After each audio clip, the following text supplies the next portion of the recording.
Hello friends, आज के video में आप सबों का स्वागत है।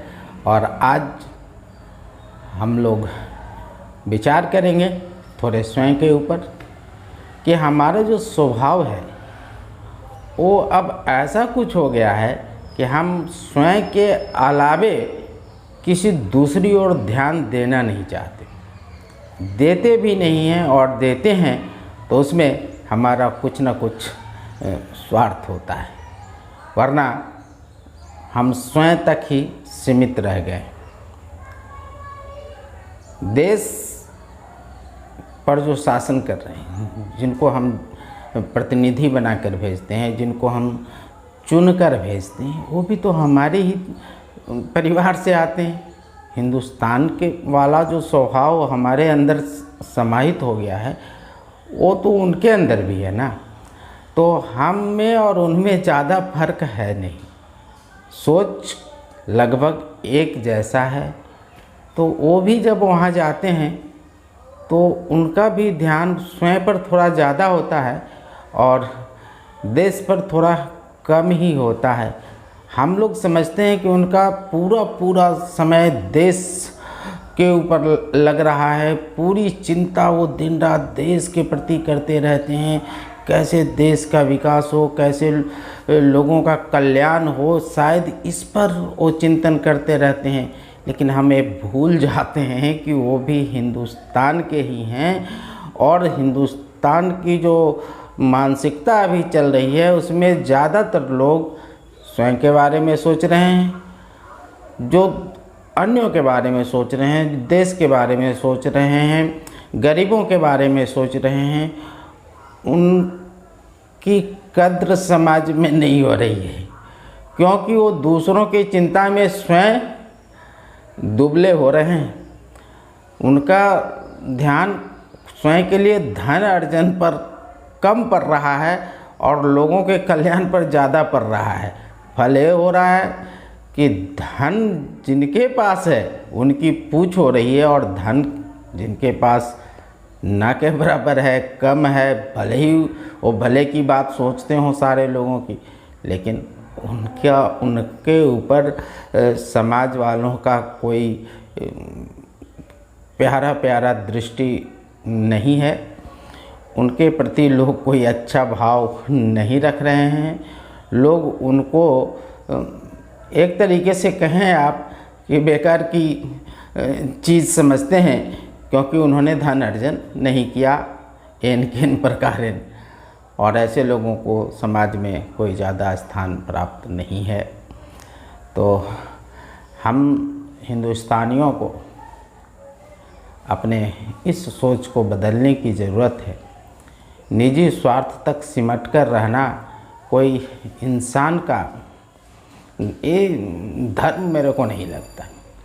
सामाजिक प्राणी कहा जाता है इंसान, और समाज में अन्यों के दुख तकलीफ़ में अगर वो भागीदार नहीं हो पाता है तो फिर इंसान और जानवरों में क्या फ़र्क पड़ता है। आप बताएं, अपने देश की अपने लिए जो व्यवस्था सरकार ने करी है उसकी अगर चिंता नहीं कर पा रहे हैं, हम सिर्फ स्वयं में सिमटे हुए हैं, तो फिर हम किस काम के हैं? इंसान के रूप में हम किस काम के हैं? तो जानवर भी तो वही करते हैं, हम भी वही करते हैं। तो हम सभी वैसे थोड़े से पशुता हम लोगों में ज़्यादा आ रही है, मानवता दिनों दिन कमती चली जा रही है। तो फ्रेंड्स, ज़रूरत है अब हिंदुस्तान के लोगों को थोड़ी निगाह देश की ओर भी करनी, वरना एक देश 75 साल बिता चुका आज़ादी के पश्चात, जहाँ था उसमें जो विकास देख रहे हैं इसको आप विकास ना कहें। विकास का मतलब है कि सभी इंसान समझदार हो जाते, सभी इंसान शिक्षित हो जाते, सभी लोग अपने कर्तव्यों के प्रति ईमानदार हो जाते, मानवता बढ़ गई होती, देश में कल कारखाने बढ़ गए होते, देश का उत्पादन बढ़ गया होता, देश विकसित देशों की श्रेणी में पहुंचने के करीब पहुंच गया होता। तब जाकर लगता कि भाई हाँ हमारे देश का विकास हो रहा है। लेकिन हमारा देश जहाँ है वहीं पड़ा है।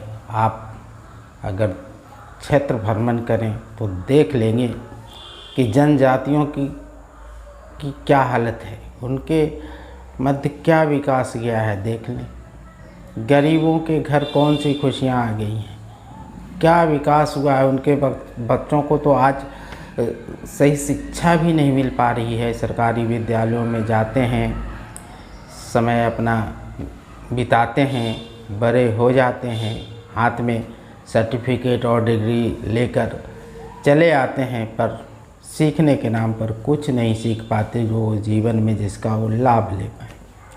तो फ्रेंड्स, थोड़ा सा देश के बारे में भी सोचा जाए।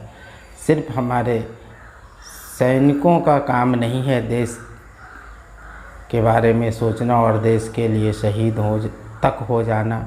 हमारा भी फर्ज बनता है कि देश के अंदर अगर गड़बड़ी है, देश के अंदर अगर किसी प्रकार का मनमानापन किन्हीं के द्वारा किया जा रहा है, तो हम भी वहाँ तक की लड़ाई लड़ें जहाँ तक शहादत मिलती है।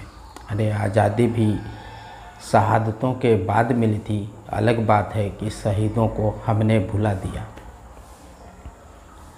आपके देश को अब ऐसे शहीदों की ज़रूरत है जो उन लोगों के खिलाफ जुबान खोल पाएँ जो स्वयं के हित में देश का नुकसान कर रहे हैं, जो नए नए टेक्निक के सहारे हमारे प्रतिनिधि बनकर संसद भवन तक जा रहे हैं। मंत्री और प्रधानमंत्री और राष्ट्रपति के पद पर आसीन हो रहे हैं, पर देश की चिंता बिल्कुल नहीं है। इन्हें यदि देश की चिंता होती तो देश की ऐसी हालत नहीं होती। देश आज अशिक्षितों का देश बनकर नहीं रह जाता, देश आज गरीबों का देश बनकर नहीं रह जाता। हाँ, एक वर्ग हैं जो धनी होते चले जा रहे हैं, लेकिन 80% देश की जनता अभी भी गरीबी झेल रही है। और अब हालात ऐसे बन रहे हैं कि दिनों दिन इनके और भी गरीब हो जाने की संभावना है। शिक्षा है नहीं जिसके सहारे ये कोई रोज़गार पा सकें, कुछ विचार कर पाएँ, कुछ देश और समाज के हित के लिए निर्णय ले पाएँ। देश की हालत अच्छी नहीं, कोई देश पर ध्यान नहीं दे रहा। जो जा रहे हैं वो निजी स्वार्थ के तहत चल रहे हैं, वो निजी स्वार्थ ही साध रहे हैं। बोलने के बाद भाई सज़ा मिलने वाली है, नहीं तो पीछे से साजिश होने वाली है। भाई बोले तो बोले कौन, इसलिए मैं बोलता हूँ कि अंग्रेज़ों के खिलाफ़ लड़ाई में शहादत हुई थी, शहीद लोग हुए थे, लोगों ने अपने जान को बलिदान किया था, तब जाकर 200 वर्षों के संघर्ष के बाद कहें आज़ादी आपको मिली। अब जो हालत है, कितने दिन के संघर्ष के बाद ये देश सही पटरी पर आएगा कहना मुश्किल है, क्योंकि हर हिंदुस्तानी अपने स्वार्थ में पड़ा है। हम भी पड़े हैं, आप भी पड़े हैं। देश में जो गड़बड़ी करने वाले हैं खुले आम किए जा रहे हैं, किसी को उधर देखने की फुर्सत नहीं है। फुर्सत बस इतना ही है कि आपस में कैसे किसका क्या हड़प लिया जाए। आज भाइयों के मध्य मेल नहीं है, समाज के सभी लोग एक दूसरे से अंदर ही अंदर जल रहे हैं, अंदर ही अंदर उनका बुरा चाह रहे हैं। ये हमारी हिंदुस्तान की सामाजिक बनावट है। तो ऐसे में हम आपस में लड़ते रहें, झगड़ते रहें, जो अपने हिसाब से जो प्रजातांत्रिक व्यवस्था है उसके तहत सत्तासीन हो रहे हैं, उनकी चांदी कट रही है। जो सरकारी पद हासिल कर रहे हैं उनकी भी भाई खुशियाँ बेशुमार है, क्योंकि हर वर्ष लगभग कुछ न कुछ बढ़ोतरी उनको मिल ही रही है। वो खुश रहेंगे तो सरकार बनी रहेगी, वो नाराज़ हो जाएंगे तो सरकार को दिक्कत हो जाएगी। सरकार को भी ख्याल है तो सरकारी कर्मियों का थोड़ा बहुत, पर जो गरीब अशिक्षित जैसे तैसे जीवन काटने वाले हैं, जिनके बीमार होने पर इलाज तक की सुविधा उपलब्ध नहीं है, इलाज के लिए जिनके पास पैसे नहीं हैं, वैसे लोगों की चिंता कौन करे।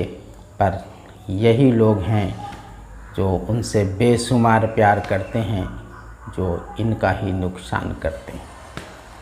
तो शिक्षा अगर आ गई इनके अंदर तो फिर ऐसा खेल कैसे चलेगा। इसलिए अभी कितने दिनों तक ये गरीब वर्ग के लोग अशिक्षित रहेंगे कहना मुश्किल है, क्योंकि इनका शिक्षित होना उनके लिए खतरनाक है। इसलिए कभी भी आपके लिए वैसी व्यवस्था नहीं होने वाली कि आपके बच्चे शिक्षित हो जाएं और उनके गलतियों के प्रति अपना भाव व्यक्त कर सकें। तो फ्रेंड्स, थोड़ी चिंता देश की करने की ज़रूरत है। कौन करेंगे, कब करेंगे, ये तो समय पर निर्भर करता है। पर अगर हमने चिंता करनी शुरू कर दी तो एक समय आएगा कि बहुत सारे लोग आ जाएंगे चिंता करने वाले, और तब कहीं अपनी भारत माँ, कराहती हुई भारत माँ को कुछ आशा बंधेगी अपने बेटों से कि हाँ, अब हमारा ख्याल करने के लिए बेटे तैयार हो गए। तो चलिए, आज के वीडियो में इतना ही, मिलते हैं अगले वीडियो।